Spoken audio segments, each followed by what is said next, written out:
everyone, Elliot Jacobson here, and today I want to talk with you about 47 ways to crush a casino and win millions. Now, among these 47 ways, we are not going to include blackjack, card counting, poker, or sports betting. So these are 47 techniques that have absolutely worked, every last one of them in a casino. And let's just go ahead and look at what we've got here. As usual, I have a PowerPoint to present to you. Now, here's the thing. This video might go on a little while. I do not want to give too little information about these methods. This video originated because I had a comment in one of my previous videos where a watcher said something like, I go to my local casino and I know how to count cards and I look for these other things, but I just don't see them. So what I want to do is just sort of lay these things out and give you just enough detail so that, hey, you could research it a little bit more if you want to, and at least be aware of some of the methods that are out there. And I don't in any way claim this is an exhaustive list. In fact, I leave it to the advantage players, the really top ones out there, to constantly be innovating and finding more and more strong methods. But one thing is for sure, we are talking about advanced advantage play, which means we are talking about methods of play that generate profits far in excess of ordinary blackjack card counting. So I had another video on this topic just recently, and in particular, I gave this table. So what we're talking about are the win rates per 100 hands for someone who has a max bet of $100. Now, I know all you pro card counters out there bet more than $100, but we're going to do an apples to apples comparison. And I'm always going to give win rates per 100 hands with a $100 max bet. And you can adjust for your max bet or the game pace or whatever you like to do a true comparison to see exactly what the win rates are respective to your blackjack card counting. But at least this is a starting point that makes such comparisons easy. And in particular, I just want to point out the rather dismal win rate of a fairly good card counter who is counting a 6-deck where the dealer hits on soft 17, you can double on anything and double after split, and you are using the illustrious 18 indices. All right, so first of all, resources out there in the real world. Where can you go to find this information? Unfortunately, there are not very many books written on the topic. If you go to Amazon and look up blackjack card counting, you will get a good solid 100 books on the topic, including one I wrote. But if you go to Amazon and look up advanced advantage play or advantage play, or just sort of tool around to try and find any books that are on more advanced topics, you're going to have a hard time coming up with books. So here are 5 that I recommend. Out of these 5, I think there are 3 of them that you can still get. You can still get Advanced Tactics in Casino Advantage Play, a book I highly recommend. Advantage Play for the Casino Executive, that I highly recommend. And of course, my own book on the topic, Advanced Advantage Play, is available on Amazon. Please consider picking up a copy. This is really a reference manual of nearly 500 pages that has about 170 different computer simulations and data on win rates and a little bit of sort of storytelling and some interesting things about loss rebates. So a lot of stuff in there. Now, what I will tell you is that every last thing in that book is also on my website, Advanced Advantage Play. So if you simply go down to this tab on AP Heat and you click, you will see all these various choices and go explore the articles that are about the method that you are interested in for the game you are interested in your local casino. So, all right, what is definitely not advanced advantage play? Well, in my book, these things are at least right at the top of things that are not advantage play. Anyone who claims they are a skill shooter at craps, yes, when they have a good night and they win, they say, wow, I was skilled that night. And when they have a bad night and lose, they make up some excuse about the dice or the bad players at the table, or someone who happened to come to the table at the wrong moment and jinx everything. At any rate, there is no such thing as skilled shooting at craps, in my opinion. You can have those arguments on another forum. I don't want to have them here. Exploiting machine malfunctions, problem is that may be illegal, and most machines have some sort of sticker on them that says machine malfunction voids all play, yet there are some people who have made small fortunes by exploiting those things. And as usual, any no information betting system, any no information timing system, and anyone who talks about hot cold dealers or table or that the game is hot, and absolutely anything illegal. None of these are advanced advantage play. So let's just start itemizing some things. So look, Blackjack advanced advantage play, card counting Blackjack novelty game. So yes, I said Blackjack card counting, not a advanced method, but some of the novelty versions of Blackjack, you can get a much higher win rate than ordinary Blackjack card counting. Card counting Blackjack side bets. So every side bet on a Blackjack game that's dealt from a shoe or a couple decks is going to have a card counting system associated with it, and some of them can get you a good win rate. Shuffle tracking. So a weak shuffle, for example, a single pass, riffle, and restack would allow you to follow blocks of high cards through the shuffle, and potentially you can get a much higher edge than card counting. Ace sequencing. So this has to do with following aces through a shuffle. So if you can follow an ace through a shuffle and get a key card on it and know roughly when that ace is going to come out and drive that ace to your hand, about a 50% edge over the house if you know you're going to get an ace. Big ace sequencing team just hit the East Coast a couple years back. I know they made about $500,000-$600,000, at least at the casinos I was aware of that they visited. Next carding or first carding is when you have a sloppy dealer in a handheld game who just is fidgeting and showing you that next card. And that would give you the opportunity to know whether you want to double or split, or whether that's a card you want to preserve for the dealer to possibly bust. So next carding or likewise, first carding is when you know that card going into the start of the next round. So if it is a 6, you probably want to bet small. If it's an ace or a face card, you probably want to get as close to a max bet as you can. Edge sorting, of course, Phil Ivey also applies to Blackjack, and there are some famous examples that have happened where small fortunes have been made. Collusion or information sharing. This is a technique where if every player at the table, especially in single deck games, shares their cards with every other player, then the player who is furthest towards third base, by knowing all of the cards that have been dealt before him, can make very strong strategic decisions and beat the game quite handily. Skilled cutting. This is where if you know there's a good card on the bottom and you see during the shuffle procedure the dealer has exposed that card and it's your turn to cut, you cut that card to a known position in the deck so that you can drive that card either to one of your teammates if it's a good card, a face card, or an ace, or drive that card to the dealer as one of their first 2 cards if it is a 2 through a 6. So skilled cutting is a very powerful method. You will find people who are expert cutters. They can put that card just about anywhere they want when they are offered the cut.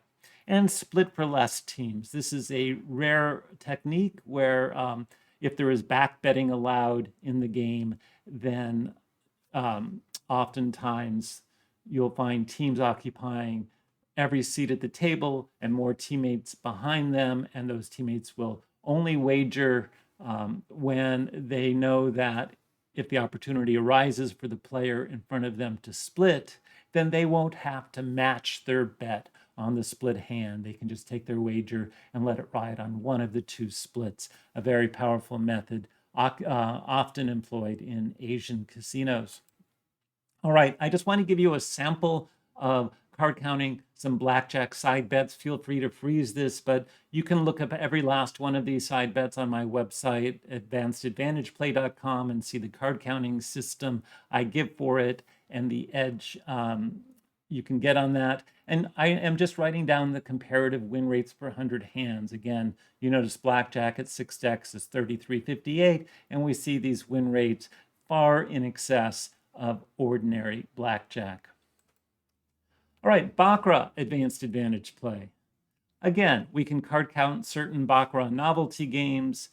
We can card count Baccarat side bets. We can beat the pairs bet. I covered that in a previous video. We know Phil's IV's edge sorting. Again, we have this idea of card location or known card. If for some reason you know where one single card is in the shoe, if you get that information during the shuffle procedure or the cut procedure, or any other way that a card is exposed and you can trace its exact location, you can get a substantial edge over the house. I have an article on my website about the known card in Baccarat. The ribbon spread is one particular example where a known card was able to be tracked for several years in some Asian casinos, and some teams won millions and millions just by knowing where one card was in the entire Baccarat shoe, but knowing its exact location gave them the ability to bet extraordinarily accurately on that one hand per shoe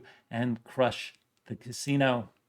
So again, I just give you some examples of card counting, some common Baccarat side bets. You can find the counting systems on my website.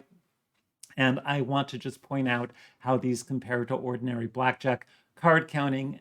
And you can see that they get fairly substantially profitable. By the way, Your Way Egalite is available in UK casinos even as we speak. My own work on the Dragon Bet that I released back in 2011, you see that's also about twice as good for a $100 wager as ordinary Blackjack card counting.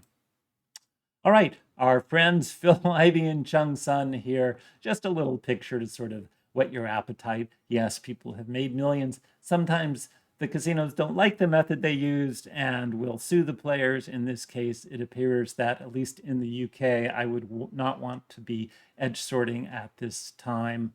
It has not been ruled an illegal activity or cheating activity, but the casinos have won in court, so probably best not to have that be your method.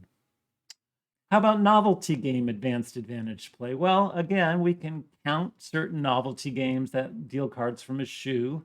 Hole carding is very powerful in novelty games. Edge sorting, I would say the game that is most vulnerable to edge sorting is 3-card poker, and there have been some highly successful 3-card poker edge sorting teams. Top carding, as usual, if you are playing a game, let's just take, for example, War, and you know that the first card you're going to get is going to be an ace, right? Because you are top carding, then you're certainly going to make a very substantial wager. Whereas if it's a low card, you'll probably make a very small wager or no wager at all, possibly. Some games, again, we can do information sharing. Pai Gow Tiles is certainly one of those. Mississippi Stud, if the game is dealt face up or you have a team sharing all their cards with each other, you can get a minimal edge. But there are many, many games where information sharing can get you the edge in novelty games.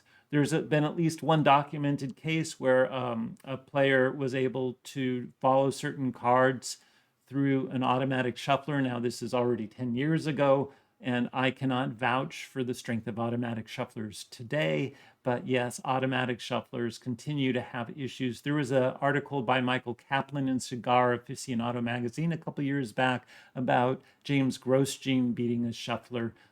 Track that one down. It's a great article. And for some novelty games, when they first come out, especially when they're on their debut, look for those games that are just making their first appearance in a casino. You'll often find that the casino misunderstands the rules, the game is being dealt incorrectly, the dealer is making mistakes. So there is a window of time where you can get a significant edge over the house on new games. So once again, let me just give you a table so you can compare the win rates to ordinary Blackjack card counting, and here you see some pretty substantial win rates. Any hole card in Mississippi Stud gets you at least $5,000 per 100 hands. This 3-card poker edge sorting I was talking about, $1,600 per 100 hands. hole carding ultimate Texas. I don't have Texas Hold'em bonus poker down here, but it's an extraordinary opportunity as well. You can go to my website for those values. Even the dragon hand in Pai Gow poker is a very valuable opportunity. That's when if there's an open spot at the table, the dealer deals a hand that will be played the house way and gives the players the opportunity to play the dragon hand or not as a second hand.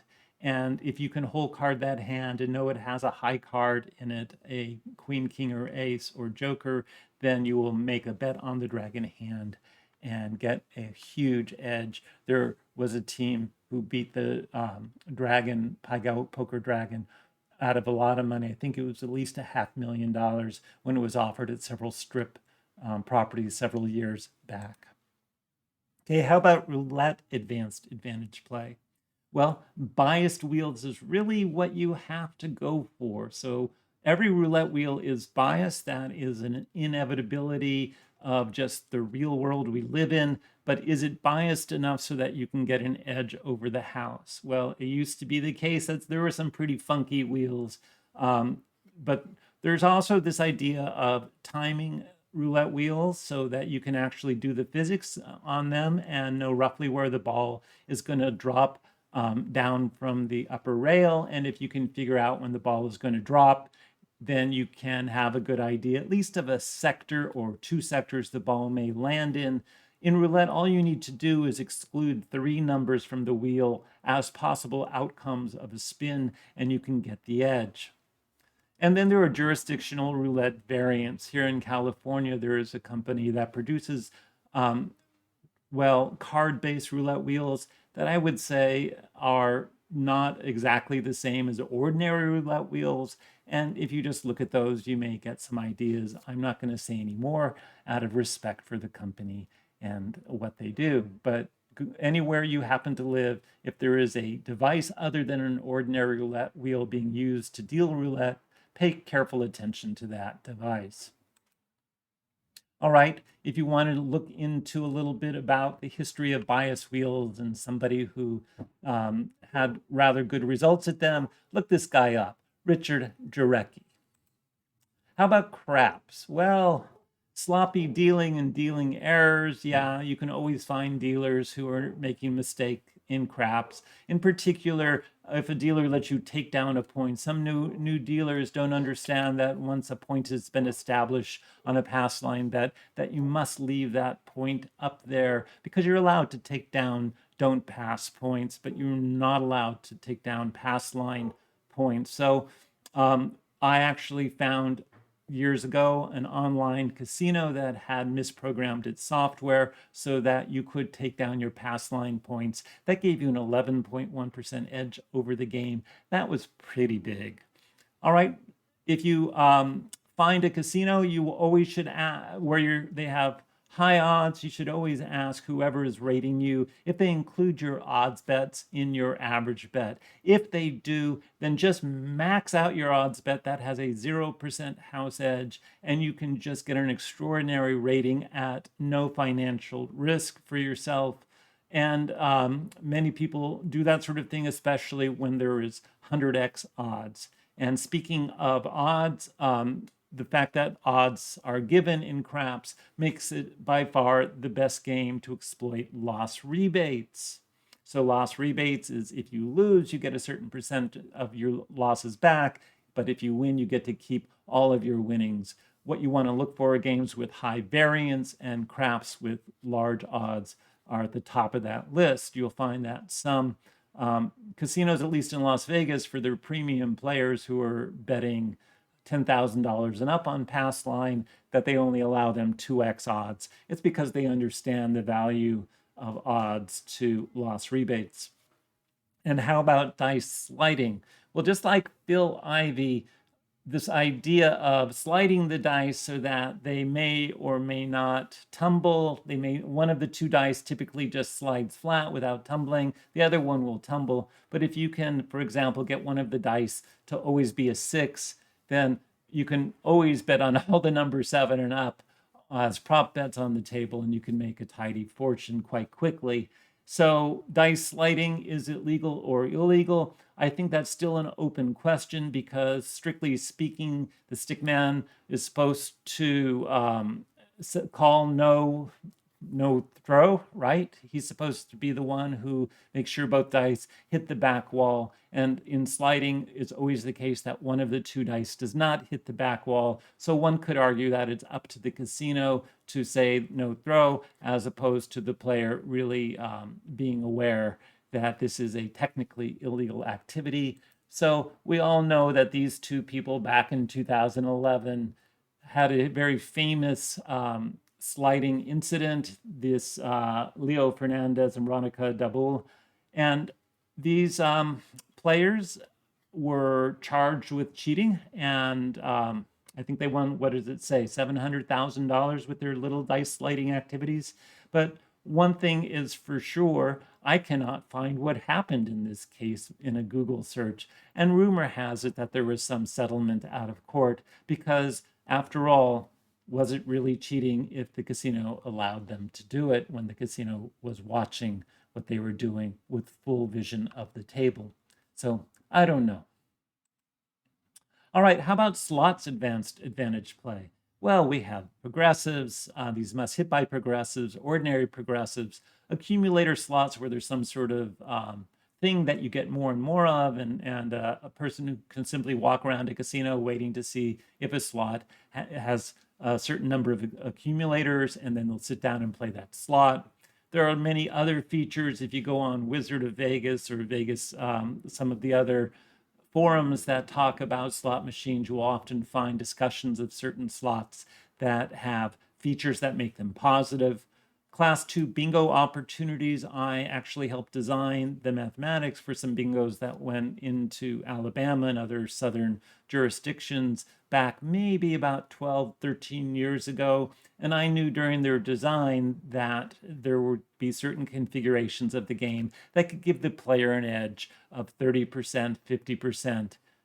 Numbers like that for an entire day. Now, it was dependent on the particular day, but a well-researched player could get a huge edge over the games I designed and were put in place. And I remember telling the company that they had this issue and they were aware of it. And well, that's just how life goes sometimes. And then this idea of multi-carding. I have a video here where I interviewed Brandon James. I encourage you to watch that video if you're interested in so-called multi-carding. And if you want a book to purchase and read on the topic, I would recommend this one right here. There aren't many good books out there, but I want to single out ones that, at least in my opinion, have some value to you. Video poker, very similar to slots, except that it is a skill game where you have to actually learn a strategy. You might find a game that is more than 100% just based on the pay table offered, more than 100% when you factor in points and comps and everything else you receive. You might have vultures, especially for these games called Ultimate X.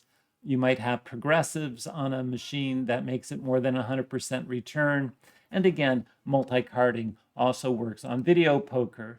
And if you want a book, here's a book I would recommend on video poker. I won't say it's the definitive resource. It has some good stories in it, but it would at least get you started with understanding what the world of beating video poker is all about.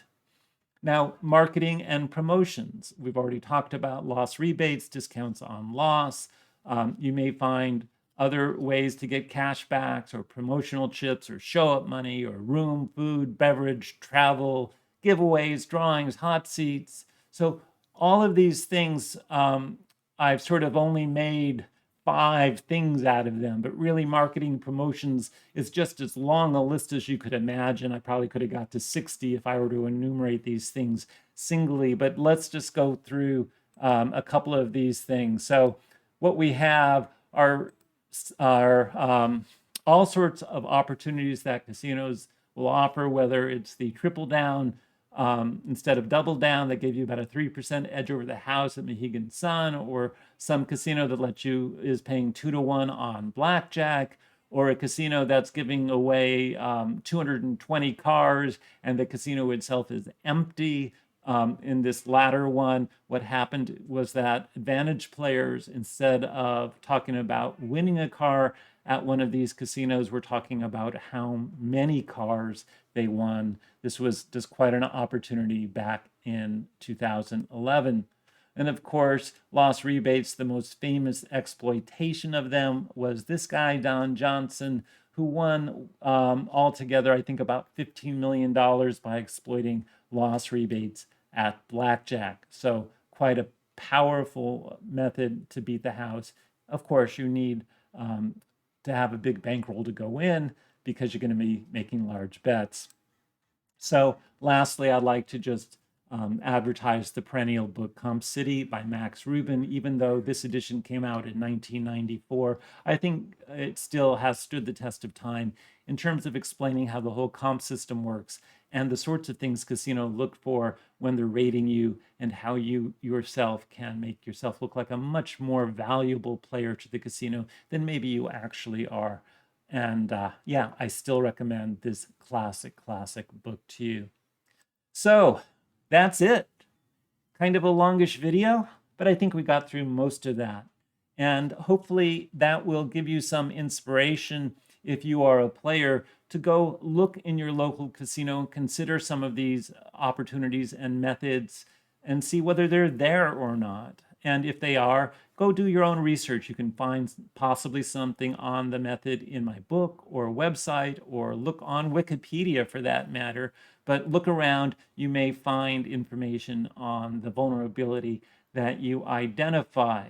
And if you work in the casino industry and you're just focused on the card counters in your casino, then hopefully this video has given you some idea about all of the other ways people may be beating you far in excess of those card counters in your casino. I think the casino industry has for too long myopically focused on card counters, and maybe this list will just give you another direction to turn and look.